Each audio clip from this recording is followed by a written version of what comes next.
U.S. is about to default on all its debt, Jason. We're going bankrupt. It's the end of days. Yeah, you better not go all global macro and geopolitical on me today, because we're just going to get some epic rants then. That's what I'm going for. That's what I'm going for. Listen, before we even start, let's get the disclosures and disclaimers. Let's get the legal nonsense out of the way. Well, actually, first, maybe we should introduce who we are. This is the Pirates of Finance, a.k.a. the Pirates of Nonsense, the show ostensibly about markets, business, finance, most likely to get off track very quickly. Voted most interesting but least useful podcast of Q1 2023. Thank you for those who supported us. Still issuing PPP loans. Learn more a little bit later. The handsome man in the what was the bear show? The show with the bear that had that hat? I'm blanking on it. With the Paddington Bear hat on is Jason Buck. That would have been a good insult if I could come up with it fast enough. No.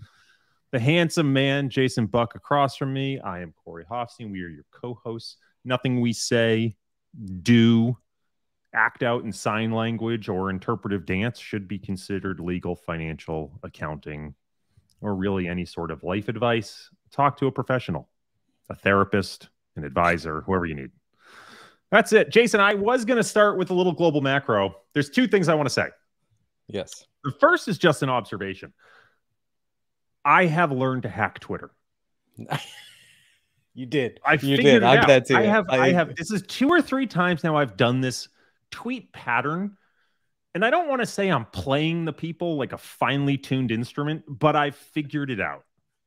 Here's what you do. If you want engagement, all you have to do is say, my whole timeline is saying X. Why is X wrong?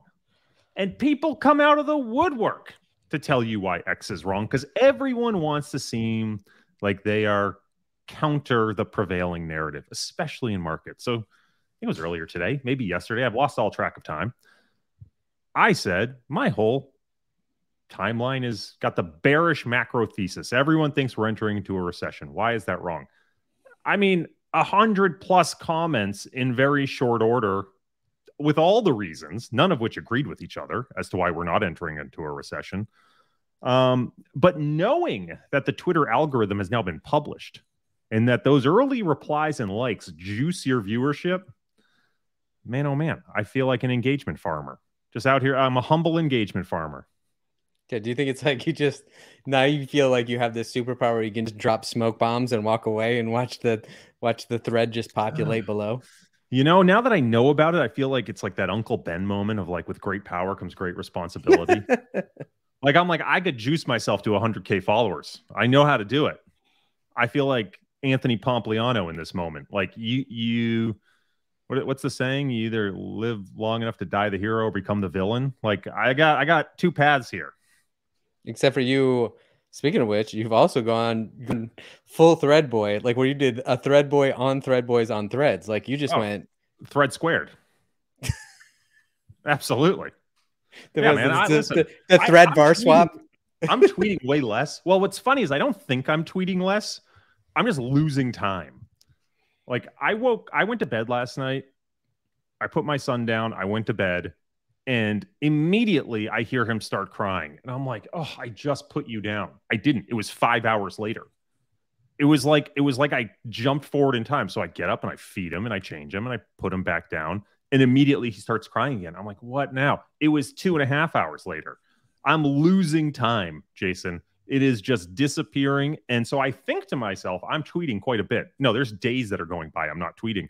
So I got to make up for it with a thread squared.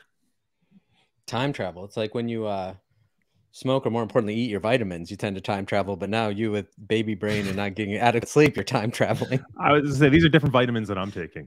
All right. I want to start. I feel mean to do this. I'm throwing you under the bus a little. Oh, God, just a little. Can't wait for this. Can't wait for this. It's a friendly toss. You're still going to get hit by a bus. But I think you still need a mustache to do this, where you twirl the mustache while you're doing sort of like, haha, isn't it funny? I'm about to throw you in front of a bus. we were talking about a mutual fund, a strategy that's wrapped in a mutual fund the other day. And you sent me a screenshot and you said, looks like the fund hasn't done so well. Yeah. Now you made the, I don't think this was an error you meant to make, but what you did is you Googled the fund ticker and then screenshotted what Google plotted for the return. It posts the NAV. And one of the things you might not have been aware of, I will give you the benefit of the doubt, is Google does not give you the total return. It gives you the price return of a fund. Yeah. If you are plotting the price return, you can be missing a meaningful part of the actual return of a strategy. So we were talking about a future strategy, which tend to have really big tax distributions at the end of the year, because all that commodity trading normally gets wrapped in a Cayman wrapper that bubbles up as income. Everything else gets 60-40 tax treatment, realized because you're rolling it. So you get tons of realized cap gains and income that gets distributed at the end of every year. And looks like, you know, this big drop in price. And so you can have these strategies that are consistently posting positive returns that, if you just look at the price return, looks flat, if not negative. And this is something that I'm not sure a lot of people are necessarily aware of. Like, I see this happen a lot. People post charts and they don't realize they're posting a price return and not a total return. And I think this is something that I take for granted as being like very obvious, but I want to spend a moment to talk about it because I do think it's really important that when people are doing analysis, they both on asset classes or individual securities or strategies, they are actually looking at the right thing.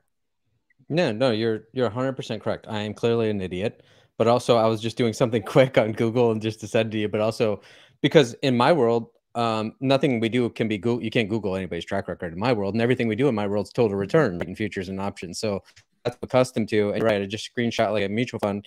I totally forgot about mutual fund distributions, K1s, all that stuff. And you know, like that's, but like to your point, how many people make that mistake? Like you said, sometimes when people are looking at any form of S&P index and you see those drops, they're not taking account the dividends, right, and the yield on that one and being taken out. So yeah, go on your tirade and bring that up. Yeah, well, so I think a really easy example here where none of us will get in trouble is if you go to Google and you type in HYG ETF. So HYG being the ticker and then ETF. And what will come up is Google will plot the iShares, iBox, high yield corporate bond ETF price over time. And if you hit on the chart max, it'll go back to 2008-ish. And it'll look like this ETF started at a price of about 105 and is now trading at a price of about 75, which would make you think this was a losing strategy. The problem here is what Google is plotting is the price return, the price of the ETF every day, the NAV, like what is should be in theory tied to the NAV, not the total return. So I'm using this as a particular example because I think it really highlights the problem. Within this ETF are high yield bonds. If I buy a high yield bond, or really any bond, what is my return going to come from? It's coming from the coupons, right? In the short term, you might get some price change in the bond from changes in credit spreads and changes in defaults and changes in interest rates. But if I'm holding all these bonds from their sort of addition to the index to their maturity, then the total return is either it defaulted and I got some recovery, or I got the coupon over time. Everything else is sort of just noise. And so if you're only looking at the price return, if you're not taking into account all the income that was generated over time, all you're left with is the defaults, right? Some noise and what happens with in the short term with interest rates and credit spreads. But over the long run, it's just defaults. And so you would actually expect the price return series of an ETF like this to go down over time. The total return hopefully is going up, right? That income you're generating is more than compensating you for the defaults that are happening. But if you're only looking at the price returns of something like a bond ETF, you're going to lose money. Now, you would think this is obvious to most financial professionals. I will say I was once on a trip in Canada. I have an index that I manage that's tied to an ETF product there that is an income-focused product.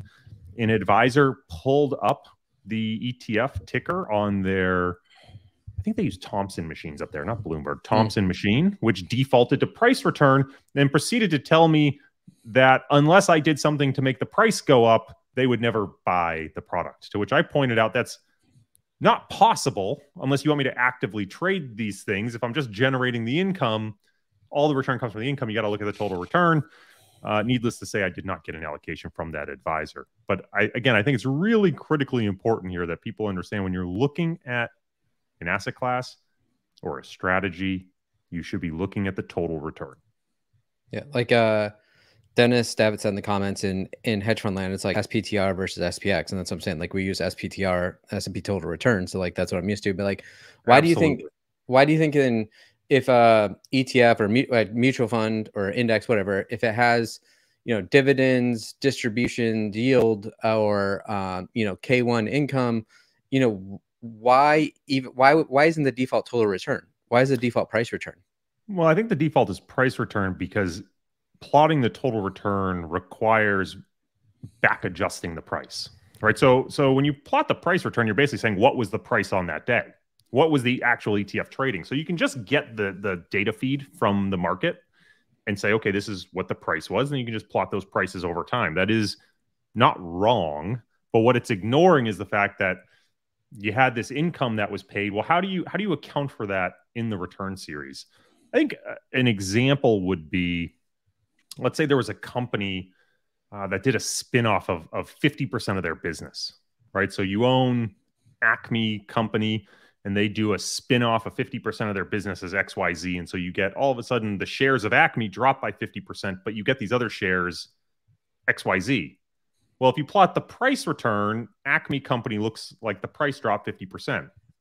But did it really drop 50%? Like, is that the right way to think about it? If you're trend following that stock or you're a momentum investor, like, did the company really lose 50% of its value? Well, yes, but that doesn't mean it lost 50% of its value because, you know, like there was this negative shock. Shareholders actually still have the same equivalent value. So what you need to do is you need to go back to all the historical prices and basically back adjust them in a ratio manner. So in that case, you would basically divide all the historical prices prior to that by 2 so that you can appropriately track the price going forward, which means when you look at a total return index, like the price of the total return index at any given time doesn't actually reflect the price it traded at.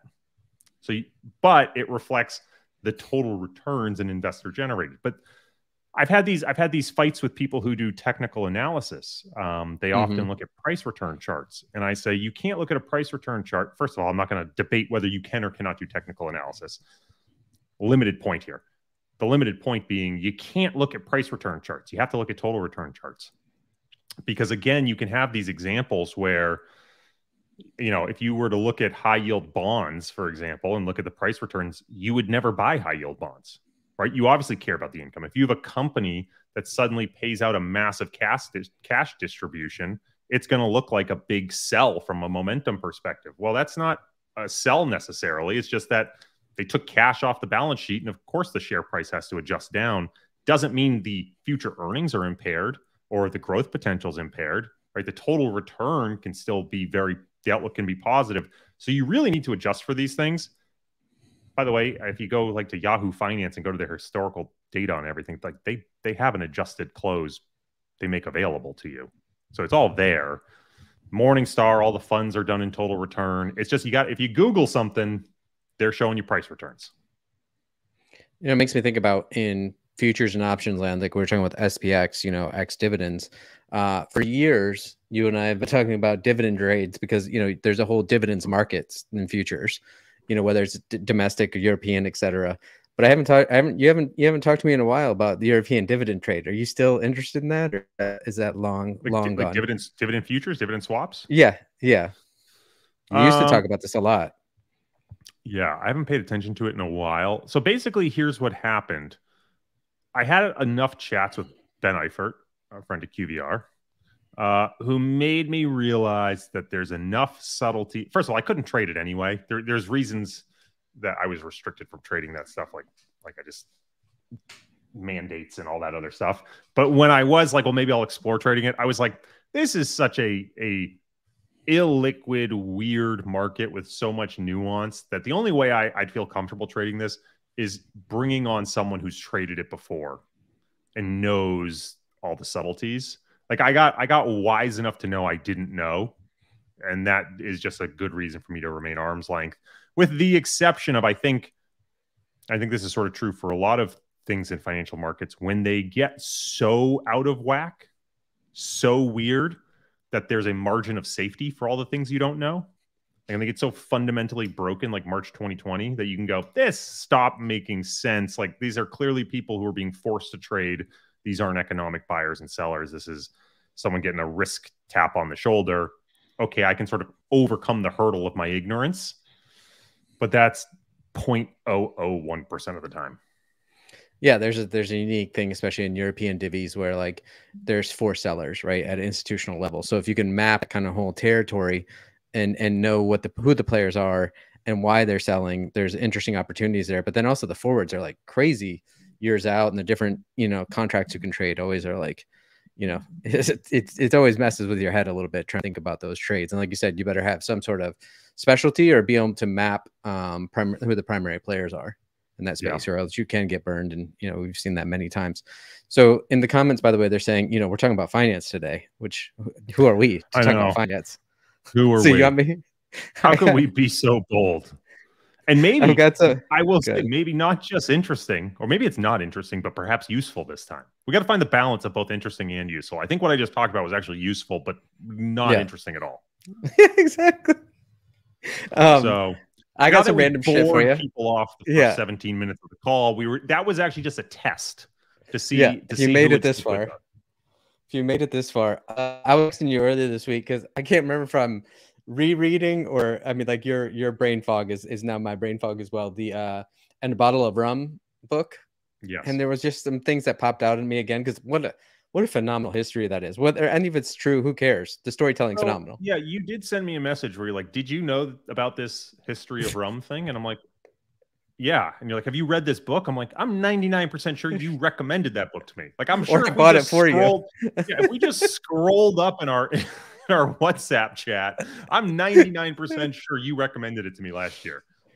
Well, the good news is some other things popped out in there for me though this time. One was the difference between pirate and privateers. And how basically privateers are pirates, though, with like the government's blessing, not necessarily the government's backing, but the government's blessing, and you got to give your vig to the government. And all that reminded me of is that basically the past version of today's crony capitalism? Probably, right? Right, like you're just using like government is giving you that extra push and assist, even though you're not technically like a GSE, and then you're using all of your K Street lobbying to give back to the government. And then therefore you're a privateer and not necessarily a pirate, but you try to pretend you're a pirate. I'd be curious as to how much more gray area there was in government operations, like to have things like privateers than there is today, because in theory there's more visible scrutiny in the way everything can be recorded and instantly transmitted around the world. I say that also means the government can probably operate in much more shadowy ways. But I wonder if like the amount of illegitimate behavior among government actors has decreased over time because of that. Maybe that's just optimistic thinking. Like, could privateers really exist today? That's what I'm saying. I think it's today's crony capitalism, right? All your Fortune 100 companies are privateers in my eyes, right? Maybe. And then so the other one that I thought was interesting is like, people talk about I think it was like the CEO came to say that like GPT is like as big as the invention of fire or electricity. So I was like, people always bring those up, like the wheel, fire, electricity, but the one that people don't usually talk about is like salted cod, bacalao, like how much that changed the world for people to be able to be, out on ships for months that are years at a time, or, how people could then use, salted fish to survive during lean times and everything. But reading the rum book again was like, it reminded me of on the ships, they couldn't have water or beer. They would go bad. So they could have like Madeira wine and everything, but that was expensive. But rum in casks, it's better over time. So it's like rum, the liquid version of cod, and that's what truly transformed the world. Yeah, I loved that in the English Navy, they were given a ration of rum, which was still a thing until like the 1950s. 1970 to be exact. 1970, like which is pretty funny because you're like, all right, I could see a bunch of sailors in the 1800s. They need their rum. No, this was a tradition that kept going, and you read about how much rum they had, and I know it was watered down, but it was still like the amount of rum they drank in a day would have me face down on the floor. It reminds it all, when you look at all of that, whether it was their rum or how much wine like Greeks and Romans drink on, like you're saying, like a daily basis, or farmers over time have drank beer or cider, it is shocking. Like, and even, right around the time I guess I was born, people were still having, the Mad Men style, like 3 martini lunches. And one, I'm like, what happened? I guess we get so specialized in computers and everything and electronics that we can no longer get sloshed at work. I mean, what happened to the good old days? That's why we're less creative today. We're not all getting absolutely smashed at lunch and getting those creative juices going. One of the things I loved about that book, and again, so the name of the book is "And a Bottle of Rum," history through the lens of rum, or something like that. Yeah. It basically makes the argument that rum, a lot of people would think of bourbon as sort of being the quintessential American drink today. And the argument is actually it was rum. Yeah. Rum was the thing that was really the founding spirit of the United States. It was the spirit that was most consumed up until Prohibition. And it was actually, I think Prohibition was what got rum sort of pushed down during Prohibition. Moonshine picked up, and then you saw bourbon eventually eclipse post-Prohibition. But until then, rum was the drink of America and was very unique to America because of all the sugarcane access we had in the Caribbean. The other part of, like, that you actually referenced with the tot is when the Navy, secured for every one of their sailors, is it goes back to, it was EDF Man, I believe in 1770s, that created that contract with the Navy, and they're the ones that supplied the Navy all the way till 1970. Like you said, that's the formation where EDF Man also like split off into Man, AHL, and now it's like Merrick's is buying some of them. But like that whole Man group goes back to just rum contracts with the British Navy in the 1700s, which absolutely amazing, shocking to me. They build commodity houses and trading houses and all that stuff out of. But it also reminds me that, like, by the way, I did not put that together. Yeah, I did not. When you mentioned that to me, and I texted you that, I did not put it together that was the same Man AHL. Yeah, same. And so, but it made me just depressed because compounding really requires time. And if your business started in 1770, what fucking chance do we have? Oh, it makes me think, actually, the thought that went through my mind is if you knew, like, if you could rewind the clock to the 1770s and you're like, I'm going to have this government contract for 200 years. Yeah. What is the net present value of this contract? I mean, that's wild to think about. Yeah. What would be your DCF model on that? Your lifetime value of your CAC model on that one. Yeah, good luck figuring out the interest rates.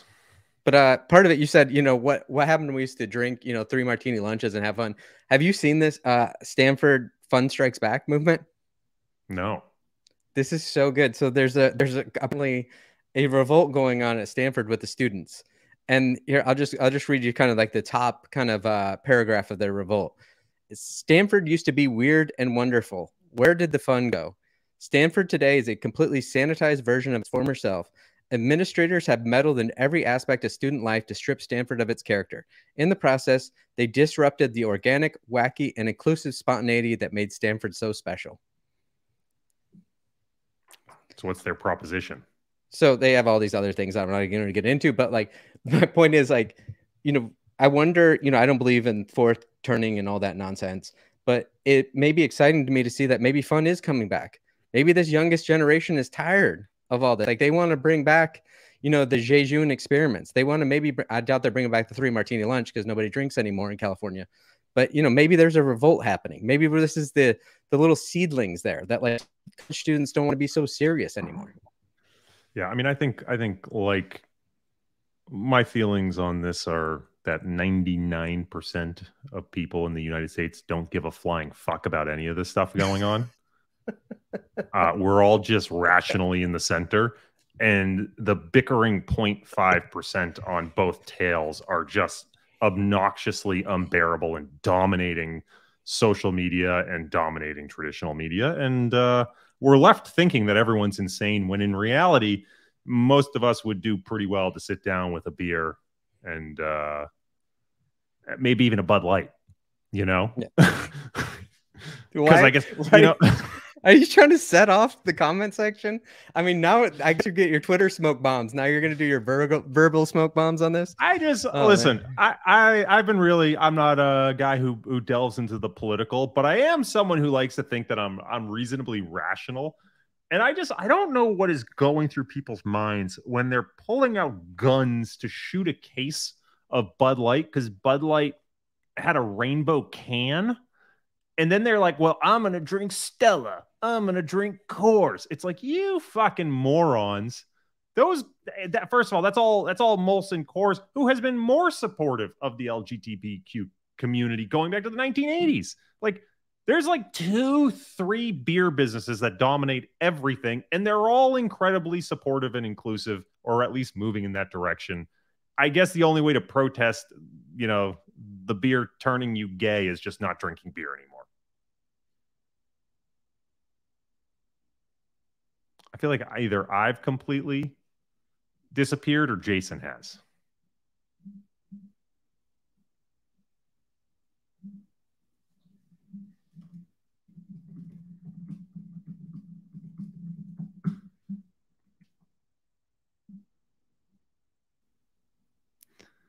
Oh, Jason. I lost Jason, huh? So that's good. I'm ranting to myself. This is the stuff that'll get me canceled. Okay. Well, Tyler, you want to jump on with me? But let's Tyler, you got time? Oh, there, he's back. What an opportune time for my internet to go out. I was like, I don't know whether I just got cut off mid rant or lost you. Oh my god, that was so perfect that my internet went out right during that rant. That's good. I got us canceled from the internet. I don't even want to know what it was. I don't want to hear. I got some random stuff that we can go back to finance. The other thing I came across this week that I thought was interesting is when, do you remember we were in Miami and we were out on the wall, we're looking at that skyline, and one of the new skyscrapers in Miami is that new Waldorf Astoria hotel and condos that looks like blocks that are going up. And you remember it's like jagged block looking.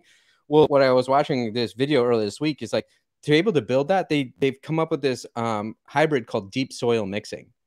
And what they're doing is as they're drilling like down into the earth, they're mixing concrete with the sand, and they're creating this new slurry that creates the hard ground swell that as long as they can keep the water out while they're doing it. And then that way they can drive those pillars into the ground. So then if those hurricane winds are hitting those buildings, they have this new, they're calling it soilcrete, which is this mixing of sand and concrete. And they actually stole it from like LNG and gas facilities in like Houston and everything. That's how they're building the pads for like all of the oil cargo. That's interesting. So is the idea that it's stable but has a little give?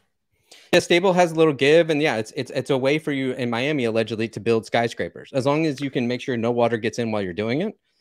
It's just kind of an interesting new technology or innovation. And the new Waldorf Astoria building skyscraper in downtown Miami is like kind of the first one to really prove that model. And so like you don't have those situations like we have it with Salesforce Tower and other things in San Francisco that are leaning towers a piece of these days. I think about those high rises whenever I'm in a city, and I'm always thinking to myself, like, these are pretty permanent fixtures in a way that like we have to think through what the skyline is going to look like in 100 years, right? This is art in many ways. And some of these buildings that have been built, I'm just like, this is oppressive visually. And maybe that's just not my style. You know, I know in the 1970s, everything was like the concrete, you know, harsh lines.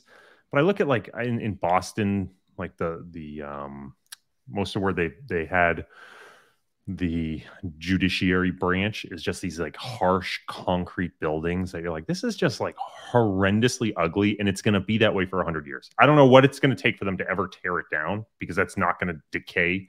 But you really think to yourself, like, who is in power that should be making these decisions about what the skyline actually looks like? Well, there's two things on that. One, I don't think I've ever told you, my brother used to wait tables at top of the hub, at the top of the Prudential Tower. Yeah. And he used to talk about how much the building would move while he was working, waiting tables. He would also, I think he put pedometers house once. I think he was walking 10 to 15 miles a night because that place was so big to get back to the kitchen and back to the tables. I believe it. Was just, it was like he couldn't keep weight on. He was just working out so much, just waiting tables there. There are stories, by the way, the Hancock building in Boston of early days. It used to sway enough that glass windows would just pop out. There's another one. We were at that cemetery right there, you know, right in the middle of town, you know, where they have a lot of great, you know, historic Americans are buried there and all this stuff. And I heard this family next to me, and this kid goes, "Dad, who is John Hancock?" And he goes, "He's the one that built the tall buildings."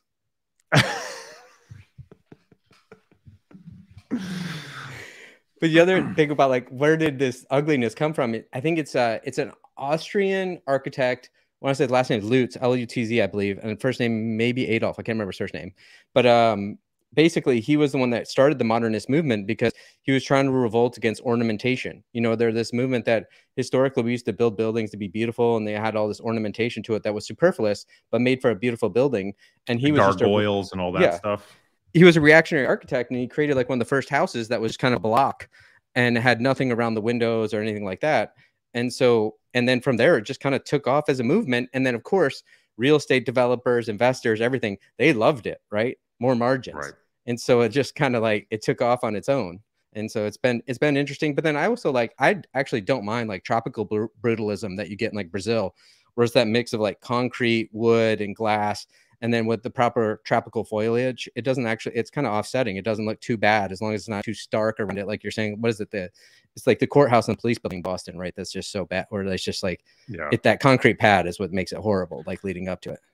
So when my wife and I were living on Cayman, there was one house in particular. It's this house called Turtle Run, I believe, right on 7 Mile that is well protected. You really can't see it, but if you're walking on the beach, you can sort of see into it. And it is, for me, like the perfect style of house. And it turns out it's like called like British plantation, or like, I don't know, British oppressor colonial like style. And I was like, ooh, I don't love that. My favorite style of house is basically like, you know, the colonial oppressor style. But it was probably preferences. It was probably Bermuda plantation. Yeah, it's like those have like they have an interesting like look to them. They have that like kind of waved cornice on the top and everything that's like a kind of an onion shape. That's always interesting. So once again, this is the Pirates of Finance, where we're talking about architecture, I guess. I want to bring this back. Moritz said Adolf Loos. I just want to get the architect's names right. I was close. Adolf Loos. Thanks, Moritz. So that's exactly who it was. I want to bring this back to macro. You sort of hinted, which brings me back to the tweet I did talking about recessions, and someone mentioned the idea of recessions being self-fulfilling. That if enough people believe a recession is coming, they're going to cut spending, and if they cut spending, that'll create a recession, and it becomes a self-fulfilling prophecy. And to which I replied, you know, there's this interesting dynamic nowadays, and this was an idea that didn't originate with me. I don't know who to give credit to, but this idea of social gamma, which you and I have talked about in the past, particularly as it related to the meme stock era, that all of a sudden you could get a ton of people online acting in the same fashion, and the digital world allowed things to accelerate a lot more quickly. Same thing arguably played out with Silicon Valley Bank. Bank runs can happen a lot faster digitally when you don't actually have to show up, when you can just go online, right? I'm curious as to your take. Does social gamma mean that recessions can happen faster? Faster? I think that's interesting. Like you said, or somebody said about just generally and then more broadly speaking, if you want to get philosophical, social change.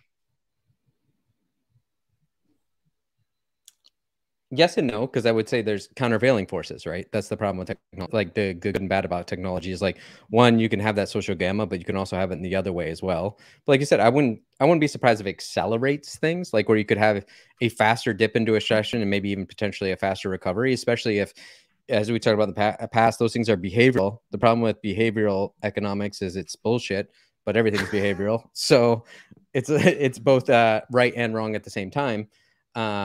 But yeah, I think that somebody said that, you know, the Silicon Valley Bank or the FTC never predicted a world of cell phones, right, for bank runs.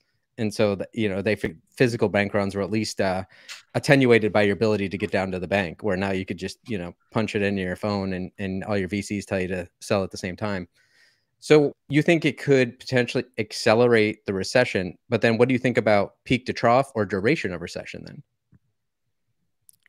That's a good question, right? If it can accelerate the recession, does it run the risk of creating a more rapid cascade?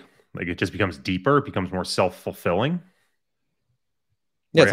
It's like more like an 87 crash. It's like an 87 crash, but then what I'm asking is, does it recover just as quickly, or is the duration longer or shorter? Well, the thing about recoveries to me is like a recovery is ultimately driven by how much permanent impairment there is, right? Like, and we should specify whether we're talking markets or the economy here. But like, you can have a major sell-off in the economy or markets where all the parties are left bankrupt and there's no one to buy and get a appropriate repricing of assets, right? Like you can have a depression style event where it sells off and then there's not enough credit impulse in the economy to reaccelerate and everyone just ends up sort of in this malaise. So I think there's a point where if things accelerate off a cliff fast enough, you can have enough permanent impairment that there is no rebound.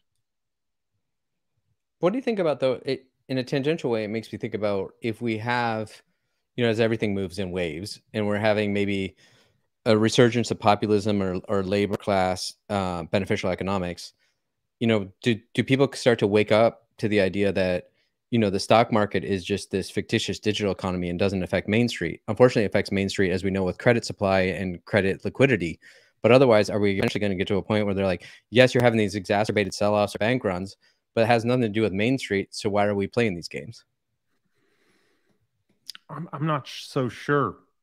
Let me maybe argue the opposite side, which is as people have continued to use 401ks and defined contribution plans as retirement vehicles, that their household budget has become more intrinsically linked through the wealth effect to the market, right? If you used to live in a world of a defined benefit plan, an old school style pension, like I don't think you didn't care. Like you had your savings, but you knew the pension was going to pay you. So you're working for your pension. You weren't investing in the market, and you were blind to the valuation of the pension largely. In theory, the corporation was supposed to report on the pension, and the risk was the pensions went bankrupt. But you were sitting there going, I don't need to save. I just need to cover my bills. I'm going to have this cash flow payout. And you weren't tied to the market in theory because you had this annuity that was coming your way. Now, where people are having to save for their own retirement in a 401k, if all of a sudden you go, holy shit, my life savings just dropped 50%. Yeah. In my 80-20 market portfolio, I'm not going to go out to dinner as much, right? So I wonder if our move to market-based retirement accounts, highly transparent market-based, retirement accounts, creates a tighter wealth effect to the real economy. Perhaps, as the grenade I will lob, they should not report the valuation of those vehicles. We should be volatility laundering, right? Totally delay and smooth and just outright lie. I like where your head's at on this. I'm going to take a little bit different direction. That was like, as you know, I don't believe like this whole 401k experiment is like, we haven't gone through one cycle yet. So I think people think we've been doing it for decades. We only have one timeline yet for people to go through a full cycle and a full retirement cycle. We do. A full retirement cycle, no, but to your point, and I don't want to cut you off, but just for facts, 401ks, I think total assets early 2000s was like 10 billion. And now it's several trillion, right? So when you talk about like, for someone like me, I'm like, 401ks have always been around. No, they haven't. Like the whole glide path concept, like that's all brand new. And by the way, fundamentally changed in 2008 from like a to retirement to a through retirement, as certain plans did really well in 2008. Other plans didn't. It's still very much an experiment, and I think we don't really truly understand the reflexive impacts either on the market in terms of how these things are being allocated or on individual spending. Sorry to cut you off. Go ahead, Jason. I will shut up for 5 minutes. Cutting me off and then front running exactly what I was going to say anyway. But no, and you just highlighted my point, or even, you know, put some weight under it. Is that's the idea? Is like we haven't run this experiment yet. We're running this grand experiment, and we have no idea how it's going to turn out. So we have no example of it being done before, and so we just assume it's going to turn out well. But what happens, like you're saying, if the wealth effect is then cratering and people's savings and their 401ks are down 50-60%, but at the same time it could get exacerbated by the other part of the wealth effect is the housing prices are down at the same time. Like, we have no idea what this looks like, and we don't know if people are underwater for decades at a time, whether they're going through peak earning years or through their retirement years, what that's actually going to look like. And that's what I'm saying, we're running this enormous experiment where we haven't really had one full turn of humans' full like life cycle to see if it even works. You want to know what is an incredibly thoughtful retirement plan, in my opinion? The PPP, the Pirate Pension Plan. Some would say it's akin to Tribe by Sebastian Junger. You know, you just want to build your network. You want to build your network. Tell me more about this Pirate Pension Plan. It's less of a guarantee. It's more of a feeling. You know, and I'm not saying you can retire on feelings, but at least you want to feel good. And one way to feel good is by fulfilling the Pirate Pinky Promise. Listen, Jason and I, we get up here, we dance like monkeys, make fools of ourselves. And I would like to say we just do it out of the goodness of our hearts, but we do it with the expectation that you will fulfill the Pirate Pinky Promise, which is that you're going to smash that like button, hit subscribe, turn on notifications, yell at us in the comments, ideally, get inflammatory, get that algo churning, share with your friends. Though I recognize we're embarrassing. You might not want to share us with your friends. So maybe like anonymously leave a tip to your friends. But again, this is not for free. We expect a bit of an agreement here. You watch, you laugh, you cry. We bring joy, pain, entertainment. And all you have to do is click like. So thank you for fulfilling your obligation. Again, Pirate Pinky Promise coming soon with PPP loans, as well as the Pirate Pension Plan. Nothing we say is investment advice. Corey's reference to loans do not exist. This is for rhetorical purposes only. One thing I want to talk about retirement. Actually, the whole plan will be the rum bar we're starting. There we go. It's the inventory. I want to one more thing that I think about this whole retirement thing, and then I have some other macro stuff, so to speak, is, you know, it happened the show that we're on, you know, the show us your portfolio and everything. And a lot of the questions were around retirement, right? A lot of financial advisors, you know, the core of their questions are around retirement. It always, like, that question makes no sense to me, but that's also my dysfunctional brain. But I was starting to think about it the other day on my walk, and it dawned on me is like, I think a lot of people that work shitty jobs that they hate, they dream of like lottery tickets and pots of gold, right? And a lot of times you'll hear them say like, I don't understand why this billionaire is still working. They've already won the game. They've got their pot of gold. And I'm like, oh, they don't see it's completely different. Like, a lot of people either work a shitty job and they dream this pot of gold or lottery ticket. And so they're always talking about retirement. And quite frankly, my dad is always telling me how many days he's got left till retirement. So I know exactly what this is. To me, I just want to solve complex problems. Right? I don't ever think about retiring. That, like, it's anathema to me. So it's just different perspective. Ironically, what happens is when you solve complex problems, a lot of times that pot of gold sometimes comes with it if you get lucky. And so it's interesting to me is like, if I solve a complex problem, I'm just going to move on to another complex problem. I don't care if there was money attached to it or not. And to me, it's just like very divergent ways of looking at the world. I'm going to call bullshit. Okay. I'm going to call complete bullshit on you. Because as someone who has done the same work for 15 years and had years where I've made a lot of money and years where I've made no money, I will tell you it's a lot more fun making a lot of money. Oh, it's fun for sure. So I'm gonna call bullshit that it's just about, I get it, solving complex problems. And look, I do it in the years I don't make money too. But it's a lot, like, it's fun to get paid. I sort of view it as like, it's communicating the problem incorrectly. It's not working for retirement. I think if you gave those people the money to say you could retire today, I don't think many would. I think what they're really looking for is just the freedom so they don't feel the oppression of having to work to get out of student loans or housing debt or credit card debt, or feeling like they're constantly trying to outrun their bills, right? I think if everyone felt some sort of safety net, they would probably have a different view towards work, right? For many people who are not in the luxurious position you or I have found ourselves in, like, there's a big obligation part of work, which is they have to earn a certain amount of money to pay off all the debt and obligations they have, right? And so I think I would have a very different feeling about work if that was my life as well. Like, it would feel much more like an obligation than an opportunity. Yeah, I think we're talking about two different things. Like, yeah, money's fun, money's cool, right? It buys a jet ski, and you never see anybody frown on a jet ski. No, jet skis suck. I agree with you. Why would you choose a jet ski? Jet skis suck. It's an old joke. It's somebody's bit. Like, oh, money doesn't bring happiness. Money buys a jet ski. And have you ever seen anybody not smiling on a jet ski? Or Daniel Tosh, me. Thanks. If you get me on a jet ski, I will frown. So yeah, because you're just getting beat to death, and you're probably going to chip a tooth on the front piling when you eat it. Right, exactly. No, my general point was, actually, it's always fascinating to me that we're never having the same conversations, in the sense that, like, people have very different views of the world. And it was more being around people that were like, this person made so much money, why wouldn't they retire? Why are they still working?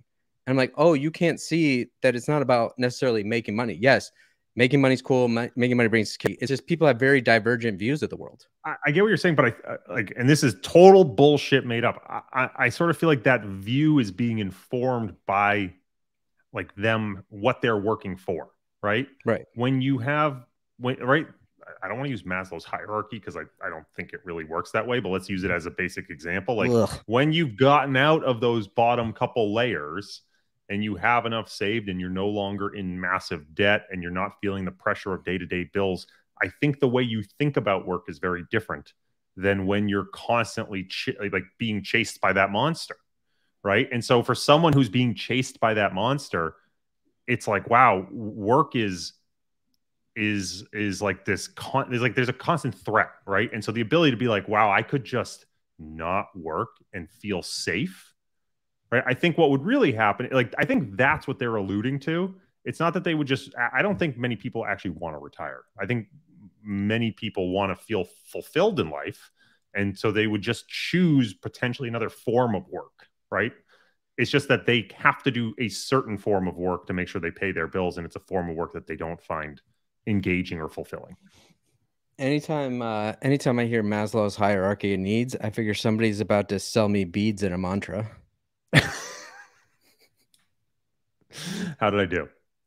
No, you know what I mean? It's like usually some spiritual person trying to sell me some new age spirituality. It's like, that's why whenever I hear Maslow's hierarchy of needs, I throw up in my mouth a little bit. But you're fine on that one. That's totally understandable. I'm gonna get us off. Well, go ahead. I was gonna get us off this. Get us off this topic. I was watching an interview, I think, with Louis Gav and Grant Williams, I want to say. And Louis said something that I finally made a little bit of sense to me. Like, I hated this whole, when we were going through the Russia-Ukraine thing about, US dollar, the decline of the US dollar, like everybody, it's reignited again, in the last few weeks. Yeah. And this idea of taking them off SWIFT, like, that's going to do decline of the dollar, like all this stuff. Like, none of that stuff really made sense to me. But what I did think was interesting that Louis brought up was property rights. And historically, Chinese and Russians, right, have squirreled away their money in, like, Vancouver and San Francisco real estate.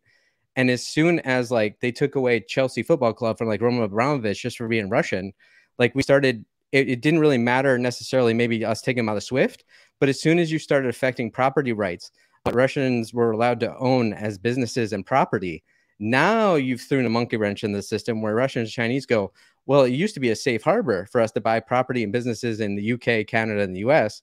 Now they're not so certain anymore. And I thought that was a really, like, interesting take that I really hadn't heard anybody else say. Yeah, that actually is novel and something I hadn't considered deeply before, right? To your point, a huge amount of money flow came into Canadian properties. And there's this interesting problem, which is, as a citizen, how responsible are you for your government's actions? Right. Arguably, there are representatives, but they can also do a lot of shit I don't agree with, right? So if the Russian government invades another country and you as a Russian citizen own property outside the country, and then all of a sudden that property gets taken away from you, like, is it the world incentivizing you to overthrow your government, or what does it really mean for property rights at large? We sort of just, okay, like property rights are meaningless. We can take them away whenever we want. Well, it's always been that with eminent domain, but hopefully the English law system, you know, that we inherited is usually strong property rights. But then you get a little concerned when on a whim they take them away just for, you know, for your nationality. So yeah, it's very, in a way, I see how that extremely disturbing. The other thing he brought up was zero COVID policy. But what's the other option, right? So you think about, like, not to cut you off, but I'm curious, if you're someone in China and you're looking for safe harbor for your money, you've been putting it in Toronto and Vancouver real estate, and now all of a sudden you're like, oh shit, like if my government tries to invade Taiwan, all of a sudden I could lose all my money I've squirreled away in Canada. I mean, do you just throw it into Bitcoin? I hate to say it. Yeah, just front running my next point. Yeah. Is this now a Bitcoin podcast? No. Part of it was they were looking for like almost like mid-tier countries, you know, that are between, you know, emerging and fully emerging, you know, whether it's not like maybe diversifying across like Brazil, Turkey, South Africa, New Zealand, like Australia, that sort of thing. And then the other one that this is almost semi-related is what Louis brought up, is like during 3 years of COVID zero policy in China, right? We're about to reopen China, and these people have just had nowhere to go and nowhere to spend it. Like, haven't even been able to go to Macau. Is like, what's going to happen on that reopening? Like, we saw what happened in the US. I don't know about you, but I've been looking at flights this summer are astronomical. Is like, what's going to happen to all the highest, you know, the most popular tourist destinations around the world when China reopens and people have basically been saving money for 3 years? That's a great point. Great sort of built up demand, right? And can the world handle that consumer spending demand? Hard to say. That's a great point. And especially these like chaotic, like winner take all effects, right? Like Paris, Prague, London. Like, you think they've been busy the last few years as America and Europe reopened, and now you've got that plus China reopening. Yeah. Woo. By the way, speaking about the developing markets, I was swiping through TikTok the other day, and there was a creator who started talking about the BRICS: Brazil, Russia, India, China. And it was in the context of like cutting the US out. And it was sort of this like funny little, you know, the US feeling bad about itself getting cut out. And I thought to myself, I can't believe this acronym is back. Like, anyone who was investing or around pre-2008, the BRICS were everything. And I believe it came from a Goldman Sachs research note is where the BRICS of course it did. But that it was like, that was all you need to invest in the US. And if you want growth in your portfolio, you buy the BRICS. And I believe there was an ETF that came out that was like BRIC. And then it completely died in the mid 2010s because emerging markets went nowhere for a decade, and everyone wrote BRICS off. And I cannot believe BRICS is back. I got nothing to say. I was like, I can't believe it's entered like normie language. Like, this is someone who clearly was not finance related who was talking about the BRICS. That's why my favorite Schopenhauer thing is like that, you know, selling tickets to the Conjurer show for every generation you live. Like, after you've seen the magic show 2 or 3 times, it wears off on you, right? And you just keep seeing repeated and repeated over and over and over. And what's old becomes new again. And just like the BRICS are back, it's like fashion returns, right? That 80s, 90s fashion's back. That's so terrible. It was the worst 2 decades of all time for fashion, movies, music, etc. Yeah, you can eat that one. My cargo pants were great. So is my flannel. I don't know what you're talking about.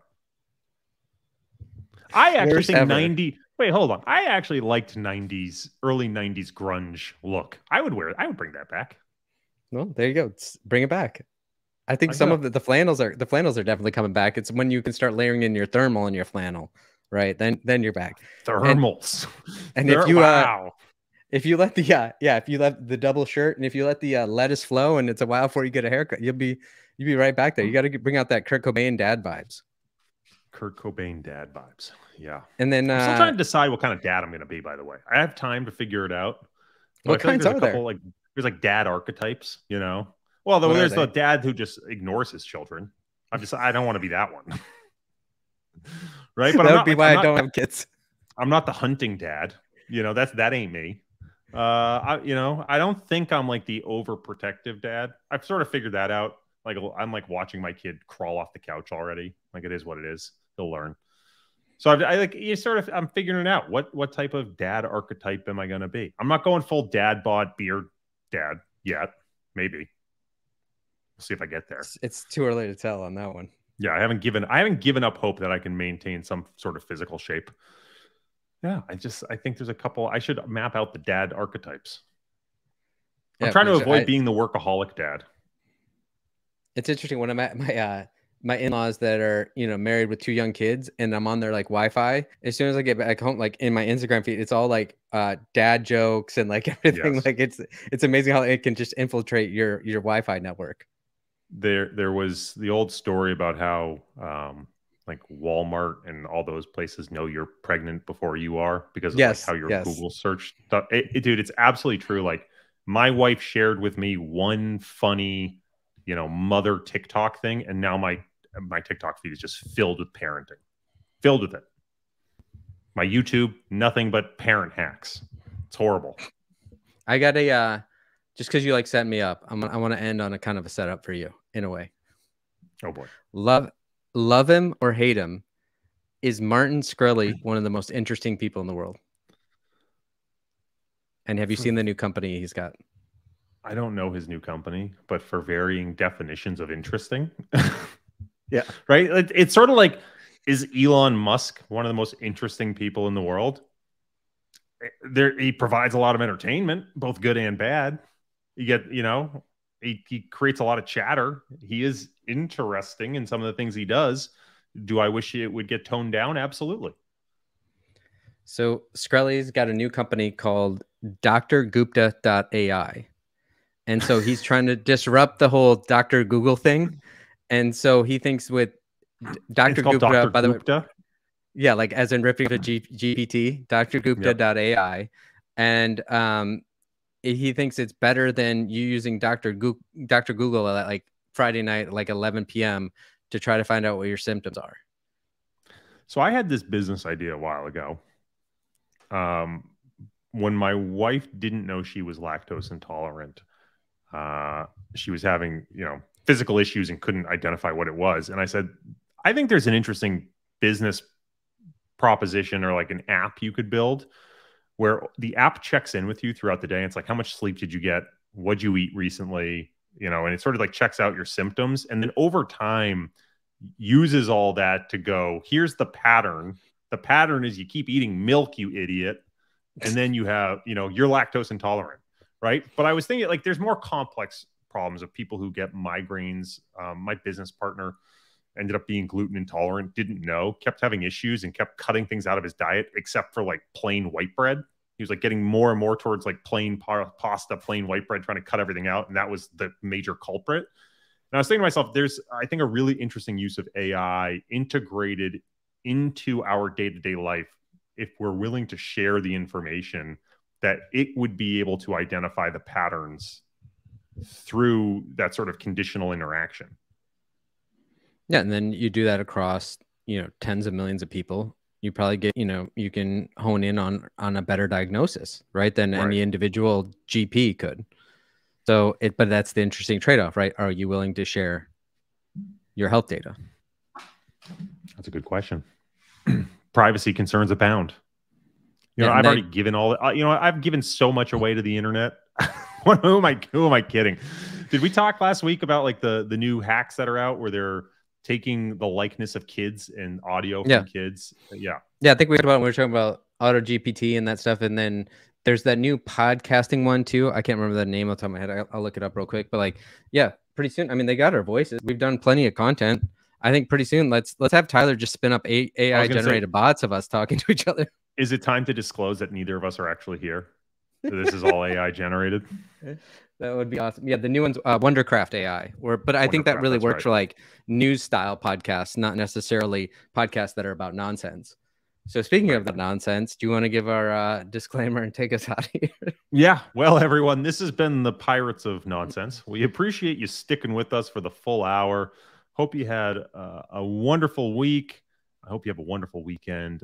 Just as a last disclosure and disclaimer, nothing we say, do, interpretive dance is financial advice, accounting advice, tax advice, advice of any kind.